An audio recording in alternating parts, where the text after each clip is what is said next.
آج ہم آپ کو حضرت یوسف کی بہن حضرت وبینہ کا ایسا واقعہ سنانے والے ہیں جو آپ نے پہلے کبھی نہ سنا ہوگا۔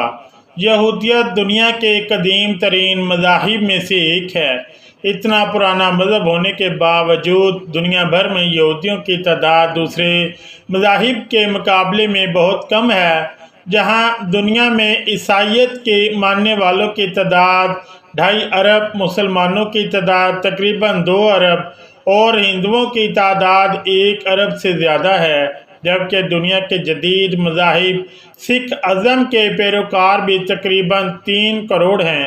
ایسے میں دنیا کے قدیم ترین مذہبوں میں سے ایک یہودیوں کی تعداد 1 کروڑ 52 لاکھ ہونا ایک عجیب بات نظر آتا ہے۔ آخر اس بات کی کیا وجوہات ہیں کہ یہودی دنیا میں اتنی کم تعداد رکھتے ہیں؟ اس کی وجہ یہ ہے کہ دراصل یہودی دور قدیم سے لے کر آج تک انتہائی نسل پرست ثابت ہوئے ہیں۔ ان کے نزدیک دنیا میں یہودیوں سے افضل نسل کوئی نہیں ہے۔ اسی بنا پر یہ لوگ نہ تو دوسری اقوام کو اپنے مذہب میں قبول کرتے ہیں اور نہ ہی ان کے ہاں اپنے بچوں کی شادی بیاہ کی اجازت دیتے ہیں۔ ان کے مطابق اصل یہودی وہی ہیں جس کے ماں اور باپ دونوں حضرت یعقوب کے 12 بیٹوں کی اولاد میں سے ہوں۔ ان کے علاوہ نہ تو کوئی باہر کا شخص یہودیت قبول کر سکتا ہے اور نہ ہی کوئی یہودی لڑکی یا لڑکا غیر اقوام میں شادی بیاہ کر سکتے ہیں۔ اگر کوئی یہودی ایسا کرتا ہے تو وہ خالص یہودیت سے خارج ہو جاتا ہے۔ یہودیوں کی خود پسندی اور نسل پرستی کوئی نئی چیز نہیں، یہ ان میں سے اس دور میں پایا جاتا ہے جب اس قوم کی ابتدا ہوئی تھی۔ اس زمن میں ہم آپ کے سامنے جو قصہ بیان کرنے جا رہے ہیں وہ دراصل اہل کتاب کا ہے، یعنی بائبل اور تلمود دونوں میں موجود ہے۔ تلمود یہودیت کا مجموعہ قوانین ہے جو یہودیوں کی زندگی میں تقدس کا درجہ رکھتا ہے۔ اس کے علاوہ امام ابن کثیر نے اپنی کتاب تاریخ ابن کثیر کی پہلی جلد صفحہ نمبر 454 میں بھی اس واقعے کا ذکر کیا ہے۔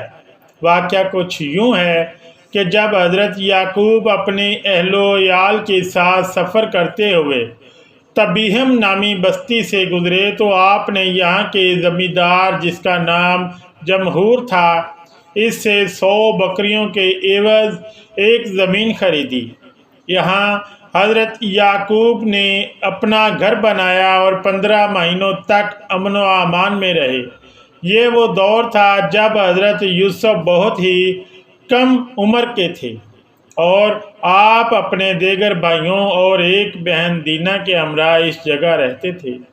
کچھ عرصہ بعد اس بستی یعنی تبیہم کے باشندے نے ایک بڑی ضیافت کا اہتمام کیا۔ اس خوشی کے موقع پر جہاں کے رہنے والوں نے حضرت یعقوب اور ان کے اہل خانہ کو بھی اس ضیافت میں شرکت کی دعوت دی۔ اس دعوت کے موقع پر اس بستی کے شہزادے شکم بن جمہور اور اس کے گھر والوں کو حضرت یعقوب کی بیٹی دینہ کی سیدھی سادی شخصیت بہت پسند آئی۔ اس دعوت کے بعد بستی کا حکمران جمہور حضرت یعقوب کے پاس حاضر ہوا۔ اس نے حضرت یعقوب سے التجا کی، آپ اپنی بیٹی کی شادی میرے بیٹے سے کر دیں، ہمارے اس وسیع ملک میں سکون سے رہیں اور اس میں تجارت کریں۔ اس کے علاوہ انہوں نے یہ بھی کہا، آپ جتنا مال طلب کریں گے ہم خوشی سے دیں گے۔ حضرت یعقوب کے 2 بیٹے شمعون اور لاوی اس پر بہت غصہ ہوئے کہ اس غیر قوم کی ہمت کیسے ہوئی کہ یہ ہماری اعلیٰ تربی کی عورت سے شادی کے بارے میں سوچیں۔ انہوں نے نہایت چالاکی سے اس بستی کے فرما روا جمہور سے اپنے دادا حضرت اسحاق سے مشورہ کرنے اور سوچنے کے لیے کچھ مہلت طلب کی۔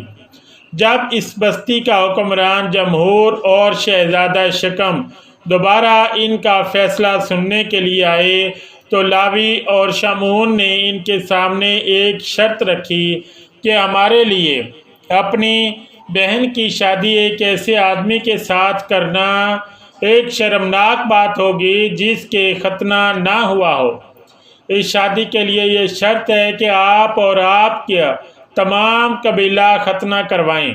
یہ بہت بڑی شرط تھی، لیکن تبیہم نامی اس بستی کے تمام مرد اپنے شہزادے اور بادشاہ کی خوشی کی خاطر ختنہ کروانے پر رضامند ہو گئے۔ ختنہ کروانا دراصل بنی اسرائیلیوں کی طرف سے کوئی شرط نہ تھی، بلکہ یہ ایک چال تھی۔ جب یہ تمام شہر ختنہ کروا چکا تو اس سے اگلے ہی دن وہ لوگ اپنے ارادوں کو پورا کرنے نکلے اور ایک ناگہانی آفت کی طرح اس بستی پر ٹوٹ پڑے۔ اس بستی کے تمام مرد ختنے کے باعث درد میں مبتلا تھے، چنانچہ حضرت یعقوب کے بیٹوں کو زیادہ مزاحمت کا سامنا نہ کرنا پڑا اور انہوں نے بستی کے حاکم، جمہور اور شہزادے شکم سمیت تمام بستی کے مردوں کو قتل کر کے ان کا مال و اسباب لوٹ لیا۔ حضرت یعقوب کو جب اس بات کی اطلاع ملی تو آپ اپنے بیٹوں کی اس حرکت پر شدید غمزدہ اور ناراض ہوئے اور اپنے بیٹوں کی اس حرکت پر شدید ملامت کی۔